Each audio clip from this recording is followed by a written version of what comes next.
નમસ્કાર, હું છું એડવોકેટ લલિતા સોસા અને અત્યારે સુરત ડિસ્ટ્રિક્ટ કોર્ટમાંથી આપની સમક્ષ વાત કરી રહી છું.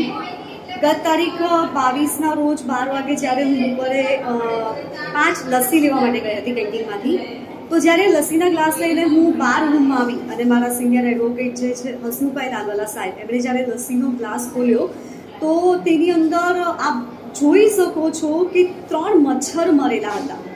અને જ્યારે આ બધા જ લસ્સીના ગ્લાસ લઈને હું કોર્ટની કેન્ટીનમાં ગઈ તો કેન્ટીનવાળા જે ભાઈ હતા એમણે તરત જ બધી જ લસ્સી ડિસ્પોઝ કરાવી દીધી. પણ મારું આપની સમક્ષ એટલું જ કહેવાનું છે કે જો સુરત કોર્ટ કેન્ટીનમાં આવું થતું હોય તો આમ જનતાની તો વાત જ શું કરવાની. ને આ માટે મેં સુરત મ્યુનિસિપલ કોર્પોરેશનમાં ફરિયાદ પણ કરી છે, પણ હજુ સુધી ફૂડ વિભાગવાળા અહીંયા ના તો ચેકિંગ કરવા માટે આવ્યા છે કે ના તો એમનો કોઈ કોલ મેસેજ આવ્યો છે કે કોઈ મતલબ રિસ્પોન્સ જ નથી.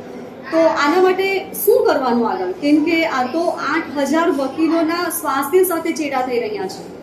તો આના માટે સૌ કોઈએ જાગૃત થવાની જરૂર છે.